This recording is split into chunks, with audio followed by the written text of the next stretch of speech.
Welcome, everyone. We're delighted to have you with us tonight. We can see that some of you are still logging on, so we'll begin, but we'll begin slowly so you have a chance to be with us as we open. First of all, we have an urgent and timely subject before us, and that is, of course, how we are going to, in a very thoughtful, intentional, and effective way, respond to the uptick in acts of anti-Semitism and hate more broadly. I want to start with a frame that in rabbinic discourse, this is a story that happened. While most Jewish Americans were still sleeping, I was at Kibbutz Suba on Shabbat morning, October 27th, 2018. I was leading Shabbat services with an amazing and wonderful group of Reformed Jewish teens there. And we had a Torah discussion. And one of the 16-year-old Reformed Jews studying at the URJ Heller High for that semester asked, "Rabbi Jacobs, have you experienced anti-Semitism recently?" So I gave my answer, and I realized it wasn't a question I could have imagined 25 years ago, a 16-year-old asking me. So I turned the question around and I asked the 75 students, I said, how many of you have personally experienced anti-Semitism in the past year? And I was a bit shocked that 2/3 of their hands went up immediately. And they told real stories about a sports encounter, something in school, something in a community activity, but they told it in the first person. Now that was 7 hours before the deadly attack on the Tree of Life synagogue in Pittsburgh. And on my way to Ben Gurion Airport, returning to the US hours after this deadly shooting, I spoke to Jonathan Greenblatt. It was an intense moment for him, for me, frankly, for all Jews. And we discussed in that moment the need for a deeper partnership between the URJ and the ADL. And now, a few years later, here we are. The formal agreement between our organizations was reached a few weeks ago, and tonight's webinar is one of the many ways we will be strengthening our Jewish community's response to the dramatic rise in acts of anti-Semitism. So just in a couple of words, let me just say a couple of things that we're already doing together and some of the things that we'll be doing in the coming months and hopefully in the coming years. So already launched, we have a digital incident report mechanism that allows those impacted by anti-Semitic incidents or acts of hate to document their experiences. The incident reports are evaluated then by ADL and URJ, and then we'll figure out the best and most appropriate way to assist. Those reports will be evaluated for inclusion in ADL's audit of anti-Semitic incidents. This is a way we keep track and monitor the shifts and changes. Launching in mid-August is a substantial online and print resource that provides congregations and individuals tools so they can effectively respond to acts of anti-Semitism. In conversation, maybe launching mid-fall, a new level of partnership between ADL and our URJ youth team, providing our teens with education on the best ways to stand up to anti-Semitism and hate in their communities, and yes, especially online. And ongoing and already in conversation, we want a more structured cooperation and coordination between the incredible arms of activism and advocacy, the government affairs teams of the URJ and the ADL. For us, URJ, it's the RAC. ADL has a robust team. We want to bring together our teams to be more effective in advancing policy priorities and fighting anti-Semitism. So there's a lot to talk about. I'm very grateful to Jonathan Greenblatt, the remarkable CEO and a wonderful partner and mentor and teacher of the ADL in this new important partnership. And I'll hand it off to Jonathan at this point. Well, first of all, Rabbi Jacobs, I just want to say how flattered I am by the comments that you've just offered. ADL is the oldest anti-hate organization in the country. We've been fighting anti-Semitism, anti-Black racism, anti-AAPI hate, literally for more than 100 years. But ultimately, and that comes out of the founding ethos of this organization, the words that were written in our mission statement in 1913, that our obligation is to, quote, stop the defamation of the Jewish people and secure justice and fair treatment to all. What our founders understood at the turn of the century is what Emma Lazarus understood, right? We cannot be free unless we are all free. Jews as a people in America cannot be safe unless all people are safe. And so what we spend our time at ADL doing every single day is thinking about how do we fight this scourge of intolerance and specifically this virus of anti-Semitism, which is the most, I might say, persistent plague afflicting humanity. It's often described as the oldest hatred, and it's been with us really since the beginning of recorded history. But here and now, in this moment, I can't think of a more important partnership than the one we are elevating this evening between the ADL and the Union for Reform Judaism. As the largest denomination of our people in this country, the Reform movement literally encompasses some 70% of affiliated Jews. And while ADL does a lot of work with Silicon Valley or on Capitol Hill, we recognize that it is our congregations, it is our communities that are on the front line every day. And so for us, it is not just a privilege to partner with the URJ and its tremendous leadership. And to that, I really want to highlight Rabbi Jacobs, but also highlight so many on his team. And you're going to hear from several individuals this evening, because they are truly a dynamic leadership that represents the pluralism of our community, our multiracial community, our diverse community. And it's humbling for us to work with them.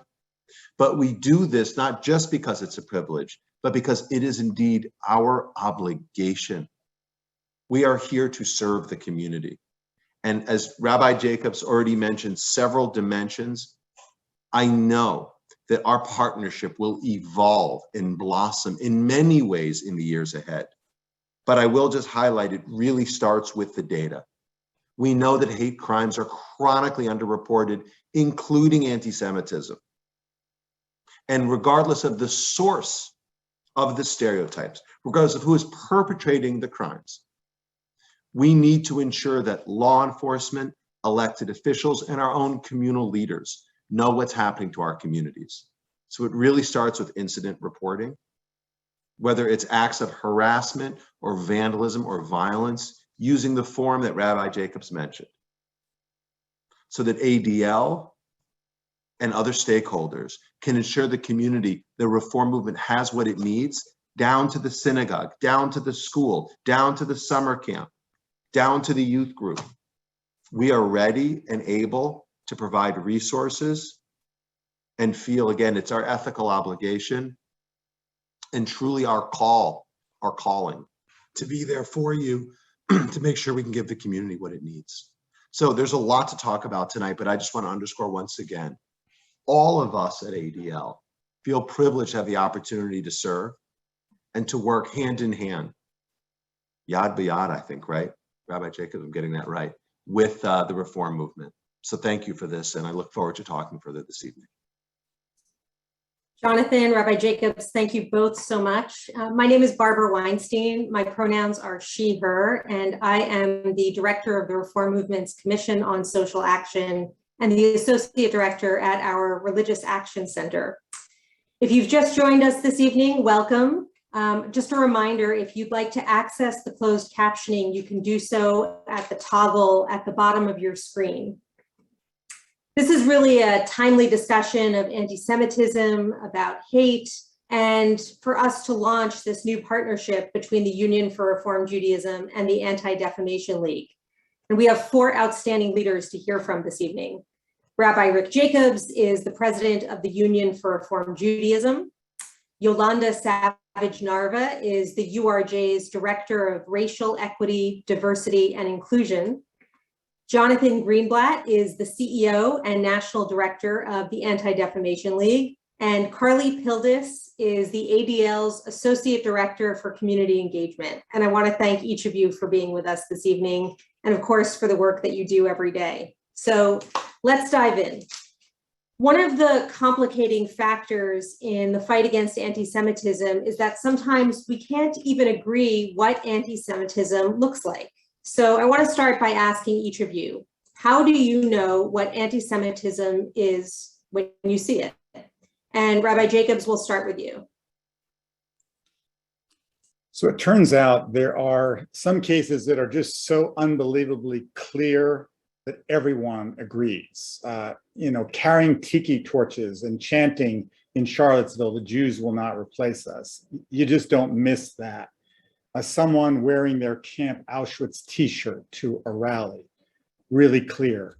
But then we sometimes get a little less clear. The online expressions of hate to the Jewish people, sometimes it comes out in the form of demonizing the state of Israel. It's clear that there is a reservoir of anti-Jewish hate that literally is accessible, and it has been for the past 2,000 years. And individuals and movements have tapped into that reservoir of anti-Jewish hate. Just think of the theological anti-Semitism built on the notion that Jews are responsible for deicide, not simply murder. Think of all of the contemporary forms of Soviet oppression of Jews and the pseudoscientific racial anti-Semitism. No, there are all these definitions, there are all these sources. And for us, it's really critical to be able to agree. And that's why I know for us, we have embraced the IRA, the very important International Holocaust Remembrance Alliance working definition of anti-Semitism, which is an educational monitoring and a training tool. And it's now being adopted across much of the world by many institutions so that we actually can have a common definition and then therefore be able to identify, name, track, and respond in the most essential and important ways. Thanks, Rabbi Jacobs. Jonathan, same question for you. How do you identify anti-Semitism when you see it? It's a good question, Barbara, and I appreciated Rabbi Jacobs' answer. I would build upon that, if I might. Just say, as I mentioned earlier, we think about anti-Semitism at ADL as the oldest hatred, but it really is a kind of conspiracy theory that holds all Jews collectively responsible for any series of ills. And it really manifests often through a series of tropes or myths which have persisted throughout time. That Jews have too much power and are manipulating events. That Jews are greedy and only care about money. That Jews are disloyal or have dual loyalty to the country where they live and some other entity today, in modern times, political state of Israel. That Jews are responsible for the killing of Christ or the murder of Muhammad or other prophets. Making comparisons between Jews and Nazis or Jews and their, if you will, their sort of enemies. These are some manifestations, or often the blood libel, that Jews are responsible for killing, again, non-Jews, and that this is an obligation of the faith. These are all manifestations of these myths, Barbara. And, look, it can be difficult. It's often difficult around in modern times where people think it comes from only this side or only that side. But no, I will just say no political party, no particular faith has a monopoly on morality. It can manifest from the right, it can manifest from the left. It can manifest from Christian communities, Muslim communities, even within the Jewish community, even those with no faith at all. We need to recognize that its persistence and perniciousness is what makes anti-Semitism so difficult. And sometimes those can engage in stereotypes, right, who don't even intend to do so. Sometimes we even see criticism of the state of Israel, manifest not as policy, as people, organizations taking issue with specific policies, but instead as a kind of prejudice, collective responsibility for all Jews, against all Jews. The bottom line is this: anti-Semitism is complex, it is conspiratorial, but it is ultimately damaging to the body politic. Because what starts with the Jews, as my friend Deborah Lipstadt says, never ends with the Jews. And as Foreign Minister Lapid said just last week in Israel, often anti-Semitism is less about us as a Jewish people and more about the culprits, if you will, the super spreaders who continue to propagate this myth. All in all, it requires our collective strength and some measure of sobriety to approach this issue honestly, consistently, and constructively to turn back the tide of hate. Yolanda, same question. Barbara, thanks so much for this question. As an opener, I agree with what Rabbi Jacobs and Jonathan has said. I would add to this. For me, one of the things that jumps out that defines anti-Semitism is that it includes this orbit of all kinds of oppression and hate. It includes anti-Black racism and bigotry and xenophobia and homophobia, and the list goes on and on. In Eric Ward's piece, Skin in the Game, one of the many brilliant points that he makes is that anti-Semitism forms this core, and all of the things that orbit around that are affected and impacted by that.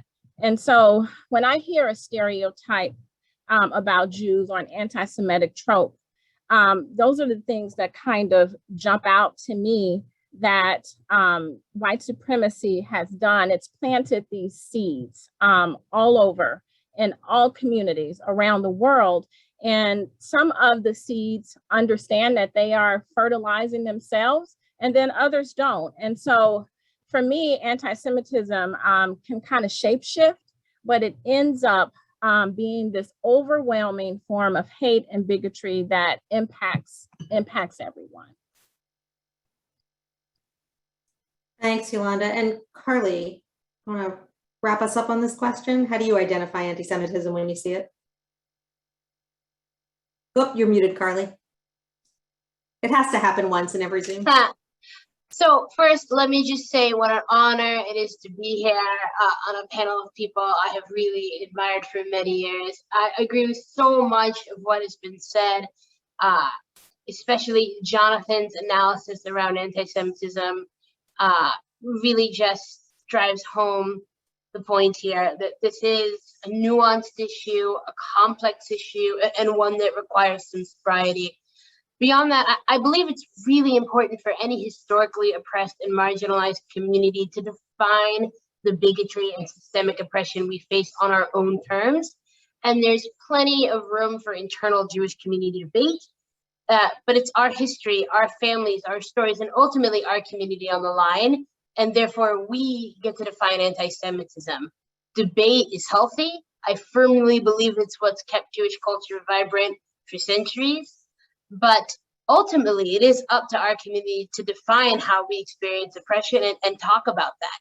That said, I know it's anti-Semitism when I can draw a straight line to historic tropes, the tropes Jonathan mentioned, that have been used to scapegoat, marginalize, and incite violence against Jewish communities for centuries. And the ADL, under Jonathan's leadership, has done an incredible job creating resources, education opportunities that address these dangerous tropes. And frankly, it's one of the reasons why I joined the ADL just a few months ago.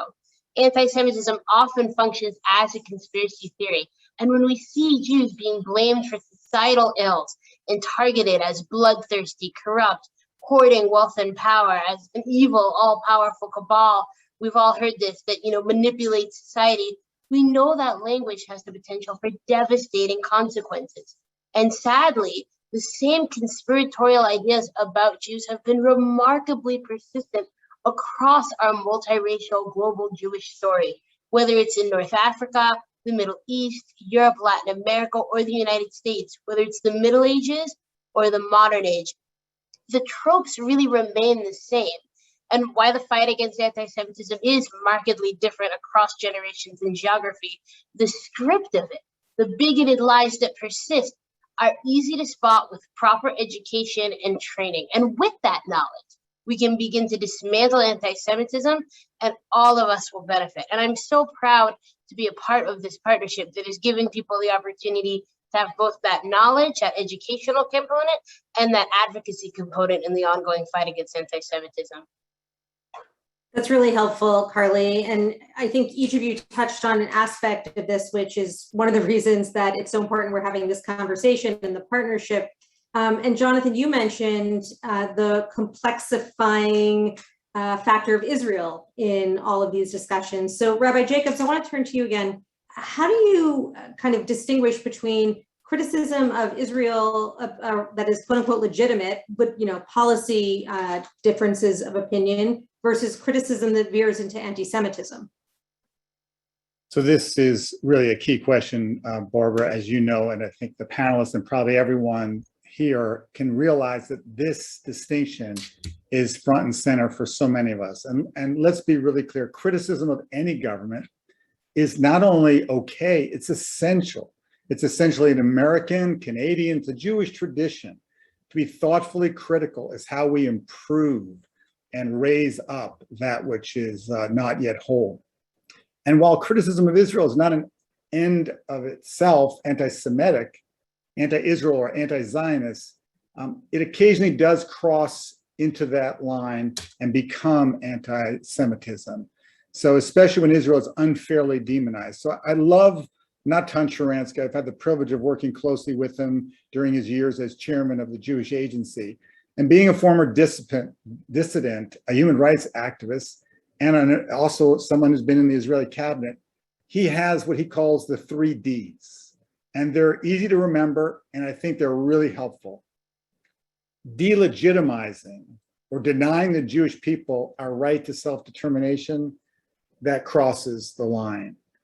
Demonizing Jews by portraying us as evil or blowing Israel's actions out of sensible proportion crosses the line. He also says the double standard, or holding Israel to an unreasonable and just standard unto itself, crosses the line. And listen, when we speak out publicly against Israeli policies, it can be certainly acceptable, and holding Jews, however, accountable for everything that Israel does is blatantly anti-Semitic. We saw that on the streets of Los Angeles and New York. We saw literally people who just were visibly identifiable as Jewish being attacked and violently assaulted for the sin of being Jewish and yet being held accountable for the things that people held Israel for. Now let's just reflect for a moment about Hamas. We know what happened in May. There was this, again, another flare-up of that incredible tension between Hamas and Israel. And let's just be clear, Hamas doesn't simply disagree with Israel's nation-state law or the occupation of the West Bank. Its charter calls for the elimination of Israel altogether. That's not a criticism. That's a delegitimization of Israel's very right to exist. According to such a view, Israel doesn't only unjustly occupy the West Bank, but also Tel Aviv, Jaffa. So these are, I think, some really fundamental tools to be able to use to discern when that line is crossed. And yes, some progressive campus groups dismiss Jewish students as, I'm just going to quote it, Zionist baby killers. We've seen at rallies on college campuses, speakers regularly list Zionists in the same category as white supremacists and Nazis. Progressive leaders circulate lists of acceptable Jewish organizations, including only those that do not address Israel or that define themselves as Palestinian solidarity groups. And if the left continues to ignore this trend, most of the Jewish community will be pushed out of progressive spaces. And so many of our young people are in those progressive spaces, proud of their Jewishness, and also connected to Israel in very real and very important ways. It is really, really key for us to continuously navigate and be able to discern these differences. And even some of our definitions of anti-Semitism use tools to discern when anti-Israel becomes anti-Semitism. I do think sometimes it's a little too loosely made into equivalence. We see on the right, globalists and elites manipulate events. On the left, it's Zionists. The terms may differ, but the fundamental conspiracy theory is the same. We also saw, as Jonathan mentioned earlier, disregard for Jewish history may take the form where people use Nazi imagery to depict Israel or Israel's army. I got to say, in plain, simple terms, that is anti-Semitism. That's really helpful, Rabbi Jacobs. Thank you. Yolanda, a question for you. So, thinking back over history, broadly speaking, the Reform Jewish community has been an active participant in a host of major social justice and civil rights struggles. You think about the early labor movement, the civil rights movement of the 1960s, all the way through today. And we've really placed a premium on allyship. And I think there's been a strong understanding that our security and well-being is bound up in the security and well-being of others. Does that premise still hold true today in the fight against hate and anti-Semitism? Barbara, I have to say thanks for that question. This is something that I've thought about for a long time, just thinking about how the connection between the Black and Jewish communities, going all the way back to labor movements, and of course, one of the most popular and well-known connections through the civil rights movement, how we can learn from the past to really influence the future. And just pausing for a moment and thinking about where we are in our history. So 57 years ago, James Chaney, Michael Schwerner, and Andrew Goodman were found murdered and beaten in Neshoba County, Mississippi. And this was a connection, two young Jewish men and one Black man who really gave the ultimate sacrifice for freedom and democracy for all people. If we think about the connection between the Reverend Martin Luther King and Rabbi Heschel and Rabbi Prince, Rabbi Eisendrath, and so many others, my friends like Larry Rubin and Louis Zuckman, who were parts of SNCC and Freedom Riders, were on the front lines. They were on the front lines, side by side, with Black Christian leaders of the civil rights movement, making tremendous sacrifices and truly unwavering commitments to stand together and fight for what was right for humanity, which is a fundamental Jewish value that we all share. And so that question rings true today, where that alliance is still strong. And so one thing that we have to think about, though, when we have an alliance or when we're in relationship with one another, is that sometimes those things get complicated. And so in order to maintain relationships, whether it's with a friend or a life partner, children or coworkers, it takes work. It takes communication. It takes mutual understanding, mutual respect. And then there's this give and take, not always simultaneous give and take, but there's definitely a part of that. And so when we think about that connection and fast forwarding to today, during that time, the path diverged for Black Christians and Jews, and Blacks continued, to deal with extreme poverty and economic inequality, while Jews did begin to enjoy the privileges that were provided by this conditional status of whiteness. And so if we look at where we are today, some of the things that we have to do include dealing with the unhealed wounds that we carry with us today. And then really understanding that we're continuing to build a relationship and we need to address the things that are in front of us right now that are causing the divide and that are causing the problems. And also understanding that we're natural allies.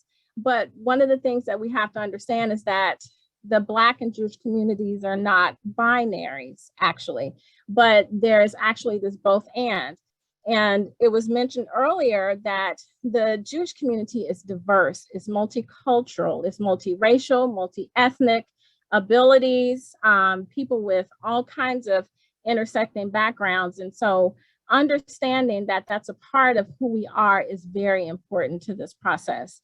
And then I think to continue to build that relationship, Black communities, as well as our other allies, need to understand that fighting anti-Semitism is fighting the other forms of discrimination, anti-Black racism, homophobia, xenophobia, and that in order to do this, we have to continue to come together, but we have to work at it. It's not going to happen just because we are natural allies. We have to communicate, we have to build the mutual respect and the mutual understanding that we need, and understand that this hatred shapeshifts and can often pit people against each other. And so understanding that we're stronger together, and once we understand building those bonds and those intersections will make us stronger and not divided, we can continue to learn from the legacy of the past and make that alliance stronger in the future to fight anti-Semitism and all forms of hate.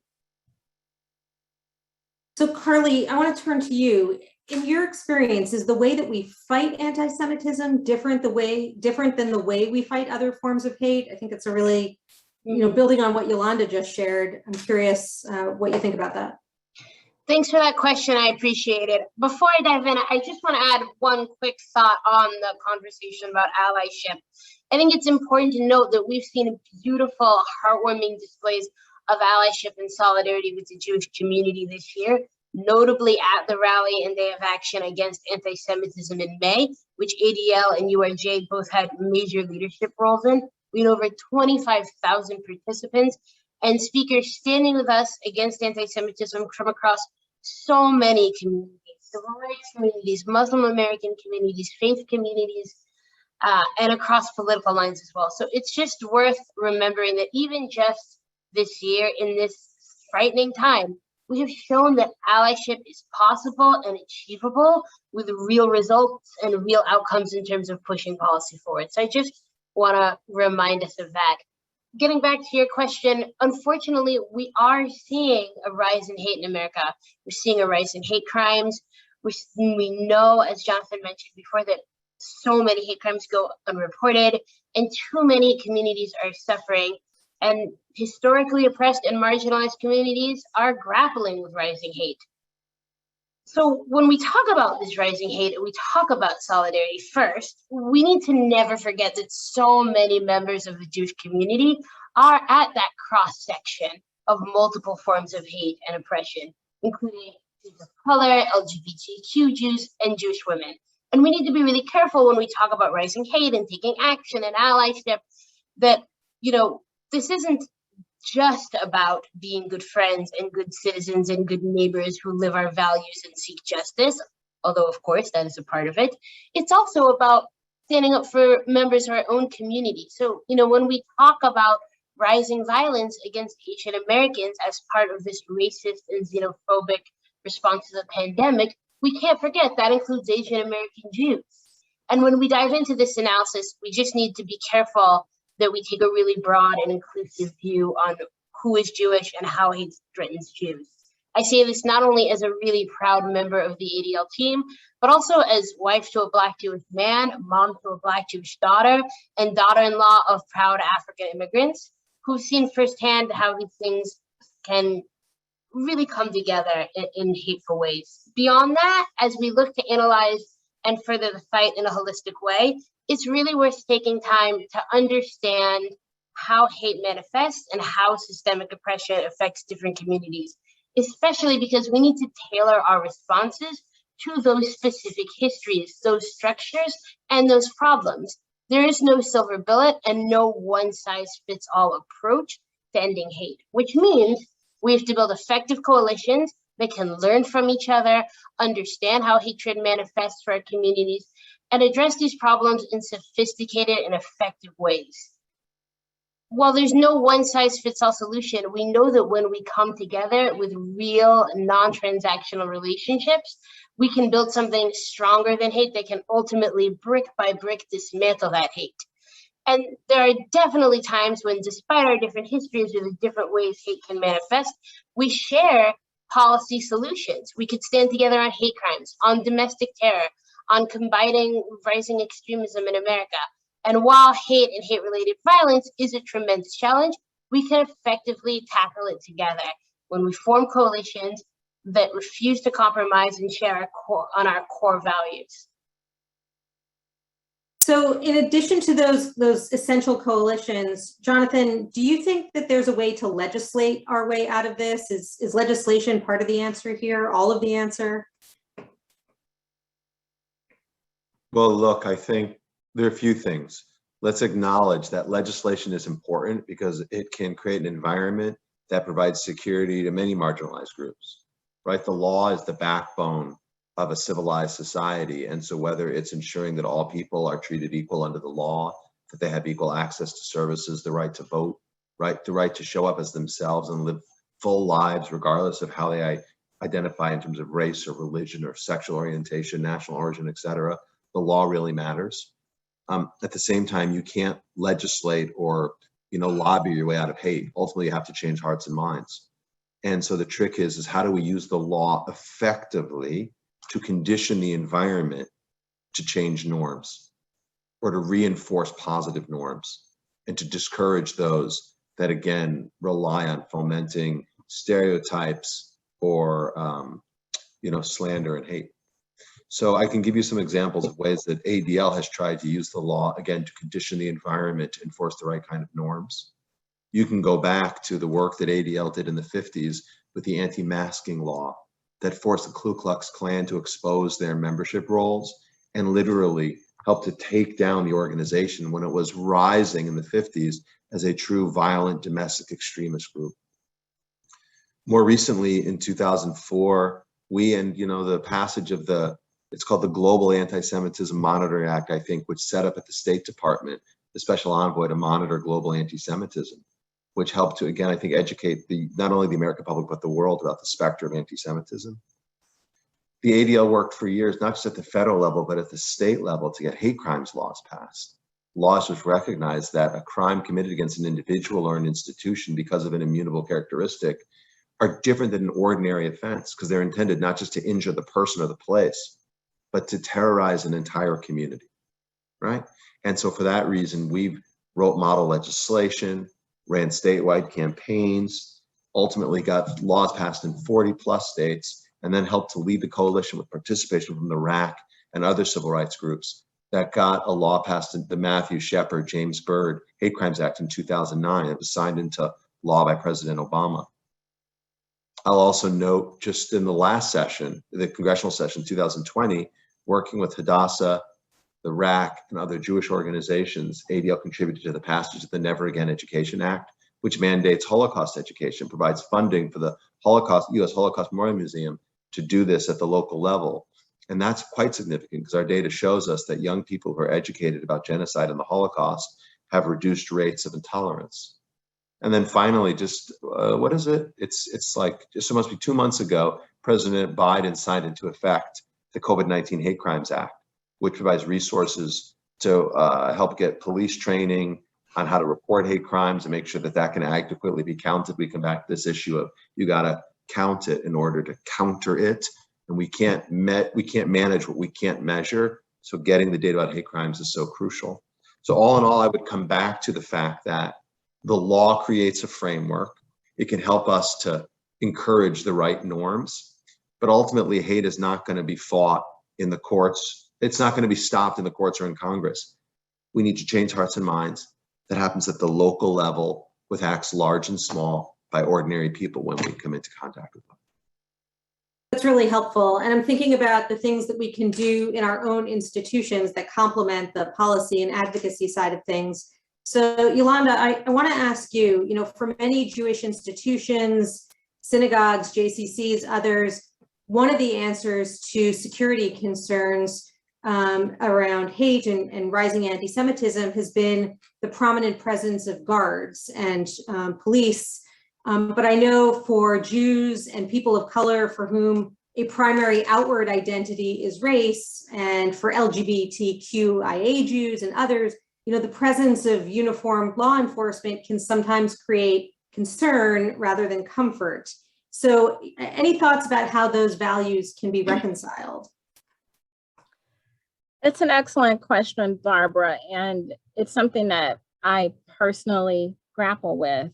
On one hand, I understand security for our synagogues and institutions is important and a necessary part of our lives as Jews. And so that is going to be a part of our institutions and our fabrics. But the piece that I'd like to challenge those involved with security to do is to just pause for a moment, close your eyes and think about the entirety of the Jewish community and who's a part of that community. And the diversity of that community includes people who live kind of on the fringes and marginalized identities who have a very different experience and reaction to law enforcement, to armed law enforcement in particular. And so asking people who have different experiences to feel a certain way about law enforcement is a challenge.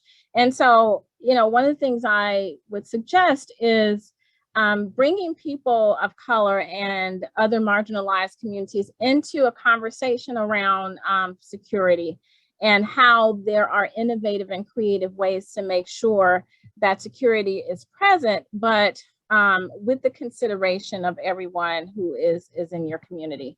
And so there are multiple organizations that have modeled this, I think, in a very responsible way and have really thought about this, who have heard the voices of Jews of color and people from the LGBTQ community and others who don't necessarily see safety and comfort in law enforcement and actually have a very different reaction to this. And so those are, just some of the things that I would think about. And I think that there are groups out there who have done real research and work around this, understanding that security is going to be paramount and vital for our institutions and our communities, but the how of the security piece is very important to how we kind of navigate and make sure that those of us who have marginalized identities in the broader community feel like we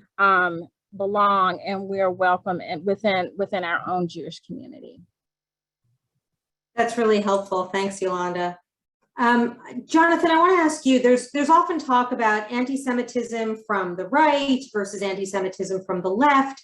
Is that a helpful frame? Does the purveyor of anti-Semitism matter? Does it impact our strategies for combating anti-Semitism and hate generally? I think it's a good question. Barbara, I hear this all the time. I think we need to resist the kind of reductionist instinct in so much of society to try to stick everything, politicize every issue in our polarized environment and stick it in a box. You're either left or you're right. You're either Fox News or you're MSNBC. You're either Republican or you're Democrat, conservative or liberal. Anti-Semitism just defies those oversimplified categories. They're anti-Semites on the right, they're anti-Semites on the left. And in reality, it's less of a linear kind of line and of 180 degrees and more like a circle, and the extremes touch over here. And I say this because neither side, neither political party has a lock or a monopoly on morality, as I mentioned before. We find prejudice can manifest among partisans, and anti-Semitism is not only the issue. Now, of one side or the other. Now, what it requires of us, like the URJ, the ADL, like people of good conscience, is to recognize it's incumbent upon us to call out anti-Semitism wherever it appears, even when it makes us uncomfortable. Rabbi Jacobs was referring to Natan Sharansky earlier in the webinar about his 3Ds definition of anti-Semitism. And I remember in a meeting that I had with him, he said to me basically, Jonathan, I see myself as someone of the political right, and it's coming upon me to call out anti-Semitism when it manifests on the right. And I see you as someone of the left, and it's incumbent upon you to call out anti-Semitism of the left. I think we all need to recognize that we have a responsibility to call out anti-Semitism. And by the way, any form of intolerance, wherever it manifests from. Anti-Black racism can happen anywhere. Anti-Asian hate shows up in many forms. And anti-Semitism, again, resists through its persistence and its many mutations, it simply resists the frame of our current contemporary political environment. So we got to call it out honestly when it happens, regardless of where it's coming from. That's really helpful. Rabbi Jacobs, do you want to get in on that answer too? I would just say that, first of all, I agree with everything Jonathan just beautifully framed. I just am in endless debates. And it feels, again, I don't mean to make this too simplistic, but sometimes I feel like I'm in junior high school.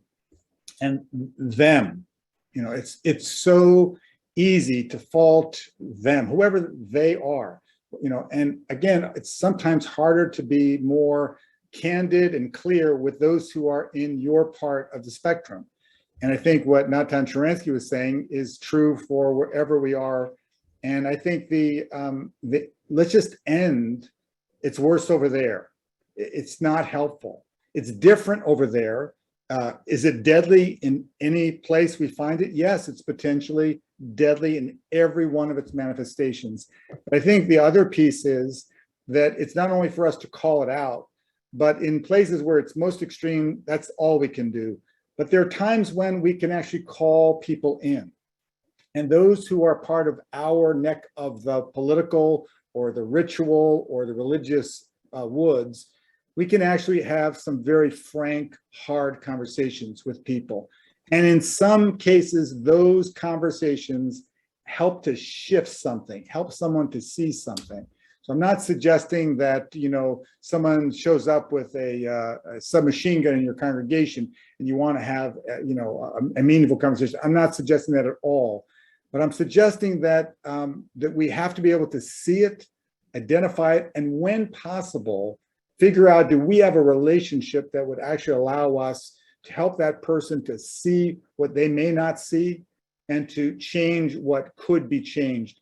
I think that's also one of the opportunities about seeing it wherever it is, but really making sure that we don't just have windows, we also have mirrors. That's really helpful. So I know we're getting close on time. I want to make sure we get to some of the questions that have been coming in from the chat too. And one of them is, how do I respond to accusations that support of Israel makes me racist and support of Black Lives Matter makes me anti-Israel? Anyone want to take a first crack at that? Well, I'll say something just for starters, if I might, because I deal with this all the time. The reality is there's nothing wrong with criticizing policies of the state of Israel, just like there's nothing wrong with criticizing policies of the United States or policies of any country on this planet. As Rabbi Jacobs said earlier, it is when you hold Israel to double standards, when you demonize it, when you delegitimize it with intention, that it raises questions about, do you really have a problem with policies of the Jewish state or problems with the idea of a Jewish state, with the existence of a Jewish state? And so often I would say that there are people who don't intend to be anti-Semitic, who intend to criticize policies. And I say that as someone who does criticize policy of the government. If you're looking for an example of that we do it. Some might say we don't do it enough. Some might say we do it too often, but we do it. And that doesn't make us anti-Semitic. There's a way to do this, Barbara, in a way that is reasonable, that is fact-based and fair. But you don't have to agree with everything Israel does. Just like there are elements of Black Lives Matter movement we deeply, profoundly agree with. There's no question that Black Lives matter. There's no question that the persistence of systemic racism is an evil that we need to confront and we need to dismantle. Period, end of story. But that doesn't mean I agree with everything that Black Lives Matter platform, like some of their comments on the state of Israel. So I'll let others kind of dig into that if they might, but I just think we need to resist the temptation for ideological uniformity on every issue. We need to resist the desire to say, you agree with me on everything or you're my enemy. Things can often be simply more nuanced than that.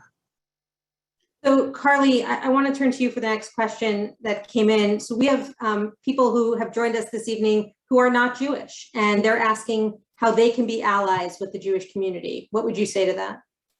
First of all, I'd say thank you. Thanks for getting involved. Thanks for coming. Thanks for wanting to learn. I think that's wonderful and welcome, sincerely, from the bottom of my heart. A couple things you can do. First, start with learning. Jewish history is big and complex and overwhelming. ADL has an incredible resource that really breaks down the specific anti-Semitic tropes, and start by reading those, sitting with them, asking yourself, where are these sort of popping up in my life? Where are they popping up in the writers I like, in the readers I am? Sort of taking a second to learn, and then raising your voice. You can get involved with the URJ. The RAC is such an incredible advocacy team. Get involved with the ADL. We'd love to see you at Never Again Is Now. Join our newsletter, get involved in the lobbying we're doing. And more than anything, raise your voice. Raise your voice, call anti-Semitism in when you can, call it out when you have to, and take that time to learn and get involved. And, thanks for coming to learn. Thanks for the question. It's a wonderful thing. And I'll just say, I remember right after the Tree of Life, I went to my synagogue at 6 and 9. It was such a devastating moment. And the rabbi said, can anyone here who's not Jewish and who's never been to synagogue before stand up? And about 60% of the room stood up. And there was a line 3 blocks long of many non-Jews waiting to come into the synagogue. They didn't really know how to daven, but they just wanted to be with us. They didn't want us to feel alone. And this is a moment where a lot of people feel afraid and alone. And the more we stand together, learn about each other, learn about what we face, and raise our voices on the Hill, in our communities, in our schools, the better off and we'll all be, and the stronger our country will be. Mm-hmm. Yeah. It seems like this partnership is more timely than ever, both for folks within the Jewish community, allies beyond the Jewish community. I want to ask you, Rabbi Jacobs, and you, Jonathan, what can people expect to see out of this new partnership between the URJ and the ADL, which really builds on decades upon decades of work that we've already been doing together? So turning to you first, Rabbi Jacobs. Thank you not only for the question, but frankly, this incredible opportunity that we have to do some real important good for our community and for the wider community. I want to say I'm remembering one particular Shabbat morning. It was at least 5 years ago. We didn't have a formal partnership, but we work closely with the ADL. I hope everyone is aware of their extraordinary work. And it was a Shabbat morning, and one of our Reform rabbis was being literally stalked by a white supremacist and was being physically threatened. And the colleague reached out, and in a matter of literally minutes, we got to the ADL, we got to law enforcement, and they literally intervened in this rabbi's congregation. Now, that was an amazing story. And I think it just happened to be that we're able to access the right resources, people, and to have done it so quickly on a weekend. I'm grateful. But I think one of the things that this partnership is going to create is a much more seamless ability to know what is needed by whom and have simple resources for people to put their hands on exactly what they need, whether they're doing education in their community about Holocaust denial, about, I know I saw in the chat a question about the IRA definition, to be able to put into people's hands. Again, there's so many things that just flood the internet, but to really discern, curate the things that are most helpful, most accurate, and to be able to share that across. I also hope that for the ADL, the URJ can be this incredible platform of Jewish life, where we are able to both monitor, respond, prevent acts of anti-Semitism. And I also hope that we're able to do the bridge work to create a world where there are more allies, there's more understanding. One of the things that we asked Carly a moment ago, what can someone who's not Jewish do? One of the things they can do is show up. After the shooting in Tree of Life in Pittsburgh, people from every faith showed up in our congregation on Friday night. It was so unbelievably heartening. It was transformational. So I think that one of the things we're going to do is to better monitor this uptick of hate, to prevent it, to educate wherever we can. But we also want to build those bridges and to show up for others. I hear sometimes Jewish leaders saying, where's the, the wider community? And I always want to ask, how well are we doing showing up for others as well. So again, how do we create a society based on equity, on justice, on real fairness and equality, the things that will build the world that our Jewish tradition teaches us to build. But first, we got to also make sure that we're safe and we provide all the resources to do that. I look forward to doing much more than we've been able to do in the past and to continuously evolve what is needed. And it is such a privilege to be able to partner with this amazing resource called ADL. They've got people all over who have genuine expertise and are able to bring these resources in the most effective way. So we're excited for the partnership. We're sad for the incredibly urgent need that we face everywhere we look, but together we actually can make a profound difference. Thanks, Rabbi Jacobs. Jonathan, anything you want to add? Plus ditto to that. No, look, I think I want to model how I think we're going to approach this. We're going to listen. We're going to learn. We're going to endeavor to deliver what congregations, camps, youth groups and day schools, whatever the needs are, we're going to endeavor to be there and to do everything we can to make sure that the reform movement, as well as our entire community, has what it needs to feel safe and secure and to show up, however they identify in terms of their level of observance, however they identify in terms of their multiracial identity, however they identify in terms of their geographic location, however they identify. It's our desire to use this partnership as a platform to strengthen our community to, again, as itself, show up. And we just look forward to hopefully doing that successfully. So we have just a couple of minutes left. Carly, I want to ask you just really quickly, what are some of the actions we can be taking right now? Whip, muted. Sorry, I was muted. First of all, thanks for the question. There's so much to do. First of all, our partners at the Religious Action Center have their racial justice campaign to fulfill their sacred work on creating a more just and compassionate world. You can sign up for their email alerts from them. You can sign up for email alerts from the ADL. You can join us November 7th through 9th at Never Again Is Now. Sign up to be a part of your regional board, your regional advocacy committee. Call your regional office and say, how can I get involved? I'm taking a huge group of lay leaders to lobby on August 3rd as part of the anniversary of the El Paso shooting, talking about domestic extremism. There's a lot of work to do and a lot of ways that we can all lift up our hands. Start by signing up for those updates, please. That was fantastic. Look, there is so much more to discuss.